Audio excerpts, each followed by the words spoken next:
আমার মেয়ে অন্যায় করেছে, আপনারা সাজা শুনিয়ে গেছেন, শুনেছি। এখন দেখি আপনার ছেলের অন্যায়ের সামনে আপনি কতটা সোজা হয়ে থাকতে পারেন। সত্যি তো আর চাপা থাকে না। মনে রাখবেন, মাথার উপরে ভগবান আছে, তার শাস্তি কেউ এড়িয়ে যেতে পারে না। আসুন, আশা করি আপনাদের সাথে আর কখনো দেখা হবে না। এই দাঁড়িয়ে দাঁড়িয়ে না এই সমস্ত ফালতু কথা শোনার মতন সময় আমাদের নেই।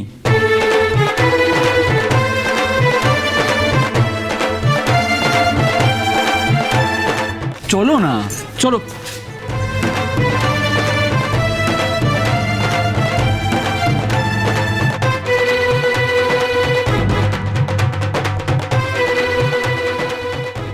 শোনো, আমার মনে হয় আমাদের এখন এখান থেকে চলে যাওয়া উচিত। ওনাদের যে মানসিক অবস্থা। ডায়না, আমরা আজ আসি, বুঝলি? আরেকদিন আসবো। ভালো থাকিস মা। কিন্তু মাম্মা, তোমরা এখনই? আপনি দুপুরে কিছু খাননি, একটু দাঁড়ান। আপনি না খেয়ে গেলে আমাদের সবার খুব খারাপ লাগবে। না না, তোমাদের আদর আপ্যায়নে কোনো ত্রুটি হয়নি, আর আমাদের কোনো অসুবিধেও হয়নি। খাওয়া দাওয়াটা কোনো ব্যাপার হলো বলো?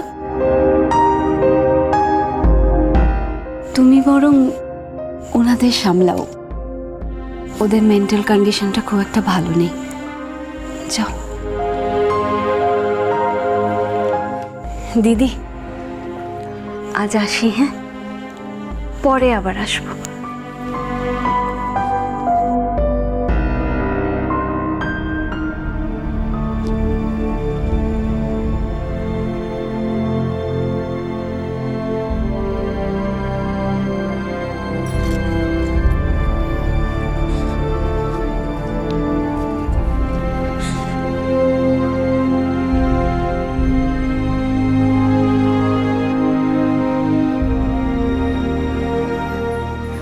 আমি পারলুম না রে মা, আমি তোকে কথা দিব, কথা রাখতে পারলুম না। আমি হেরে গেলুম রে মা, আমি হেরে গেছি মা। তুই কাঁদিস না মা, কাঁদিস না।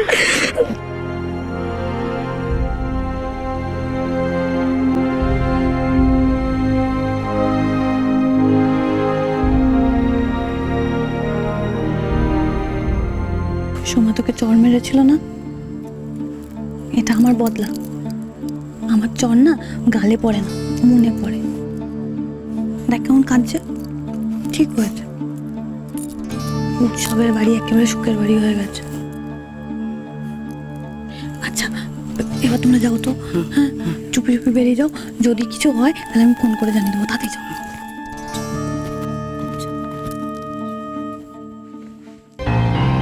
ওরা এতক্ষণ ধরে কি গুজুর গুজুর করছিল, আর এইভাবে চুরির মধ্যে পালালোই বা কেন?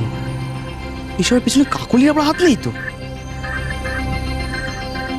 তাহলে তো আজ না হোক কাল ধরা পড়বেই, আর কাকলি এবার ঠিক মায়ের কাছে গলা ধাক্কা খাবে। এই রে, সমু আবার আমার দিকে ওইভাবে তাকিয়ে আছে কেন? কিছু বুঝে গেল নাকি?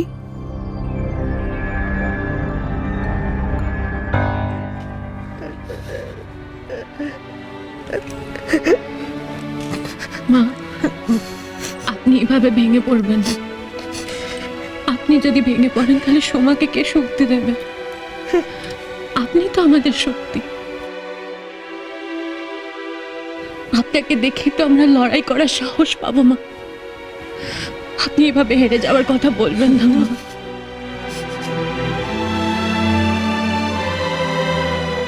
সোমা, দেখ, যা হয়েছে ভালোর জন্যই হয়েছে রে। সিদ্ধার্থ এমন একটা ছেলে জানলে আমরাই তো বিয়েটা ভেঙে দিতাম। এমন একটা ঘটনায় আমরাও তো মানুষ চিনলাম। আচ্ছা, তুই একটা কথা কেন বুঝতে পারছিস না যে এমন একটা ঘটনার জন্য আমরা তো বুঝতে পারলাম যে কতটা খারাপ ছেলে, কতটা বদবুদ্ধি নিয়ে তোর সাথে মিশছিল। আচ্ছা তুই ভাব, এটা যদি বিয়ের পর জানা যেত তখন কি আর তোর ফেরার উপায় থাকতো?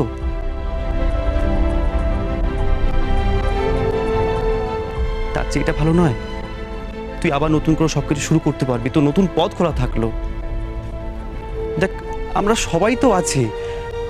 তুই তুই এভাবে ভেঙে পড়িস না বোন আমার, আমরা আছি তো। না না, নিশিত তো ঠিক কথাই বলেছে। তার জন্য তুমি কেন এত কষ্ট পাচ্ছ? সে আমাদের ঠকিয়ে একটা জমি নিয়েছে, নিশিতের থেকে জমি নিয়েছে। তা অন্যায়টা তো সে করেছে, আমরা তাকে বিশ্বাস করেছিলাম, সে বিশ্বাস ভঙ্গ করেছে। ঠিক এরকম মানুষ তো কখনো আমাদের আপনজন হতে পারে না। তা তার জন্য সবাই মিলে এত দুঃখ করছো কেন বলো তো? হ্যাঁ, সীতা তো খারাপ ছেলে, তো আমরা জানলাম তো, তাই না? আর তোমার সাথে যদি বিয়ে হতো তা তো আরো খারাপ হতো। উফ সমু, কি কথা ফুটেছে তোমার! বেশি কথা বলো না তো, চেপে থাকো একটু। ওমা, অনেক হয়েছে, এবার ওঠো তো। দেখো, আমি বলছি সব ঠিক হয়ে যাবে। দেখো দেখো, একবার চোখ তুলে তাকাও, তোমার ছেলে বউরা সবাই এখন এসে তোমার পাশে দাঁড়িয়েছে। ওদের কথা শোনো, ওদের কথা, ওদের বিশ্বাসের মর্যাদা দাও একবার। মর্যাদা? কিসের মর্যাদা ঘোষমশাই? আমার মেয়ের মান সম্মানের মর্যাদার কি হবে? আশীর্বাদ হয়ে মেয়ের পে ভেঙে গেল, কোন ছেলে এসে ওর হাত ধরবে আর বিয়ে দিতে পারবে তুমি ওকে? কিন্তু মা, কিন্তু কি? কি কিন্তু নিশ্চিত? এখন কি হবে? আমার মেয়ের স্বপ্ন, তার ভালোবাসার কি হবে রে? এখন বুঝতে পারছিস তো বিয়ের আগে মিলামেশায় কেন আপত্তি করছিলাম আমি? খুব তো বলেছিলিস বোনের ওপর ভরসা আছে তোর, কি হলো সেই ভরসা? আর কি বলছিস তুই? ভালো হয়েছে? কি ভালো হয়েছে নিশিত? যে মেয়ের বিয়ে ভেঙে যায় না তার ভালো হয় না কখনো।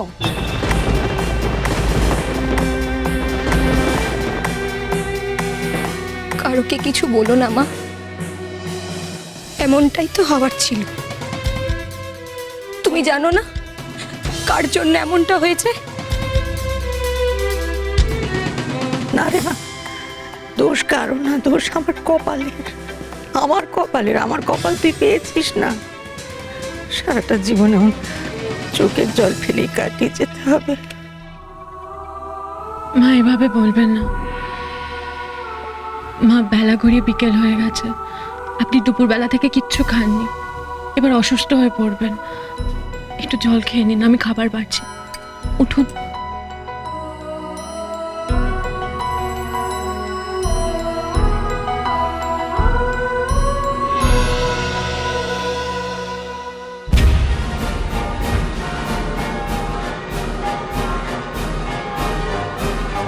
এই রে, মা তো মনে হচ্ছে ভেতরে ভেতরে হেব্বি রেগে গেছে। আজ হবে। আমি বা আমার শাওরি কেউই তোমার মতো বিদ্যে ধরেছিলুম না মা। পরাণ দিয়ে সংসারটা গড়েছি, ছেলেপুলে মানুষ করেছি, কোনো খামতি রাখিনি। আর কিছু থাক না থাক সংসারের প্রতি এক বুক ভালোবাসা ছিল, সম্মান ছিল, তাই দিয়েই বাকি সমস্ত খামতি পূরণ হয়ে গেছে, কোনো ক্ষতি তো হয়নি। আমার ভগবান জানেন সে কথা। আমার মেয়ে যদি আমার মতোই হতো, কি ক্ষতি হতো বড় বৌমা?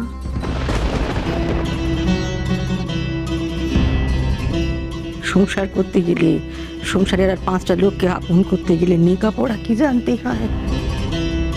এই কথা কোন পুঁথিতে লেখা আছে মা গো? একবার বলবে আমার নামটা? আমার সময় অন্যায় করেছে, আমি ওকে শাস্তি দিয়েছি। ভবানী কোনোদিনও কোনো অন্যায়কে পেশায় দেয়নি আর দেবেও না, এ কথা সবাই জানে। তুমি বলো তো মা, সোমাকে নেকা পড়ার দিকে ঠেলে দিয়েছিল কে?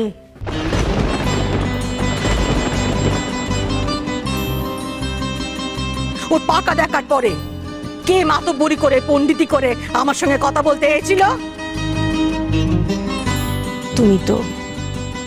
তুমি যদি সেদিন কথাটা না তুলতে না, সিদ্ধান্তটা শুনতেও পেত না। আচ্ছা বড় বৌমা, এত কিছুর আগে তুমি সোমাকে শুধিয়েছিলে, সে কি চায়? আমাদের কাছে জানতে চেয়েছিলে?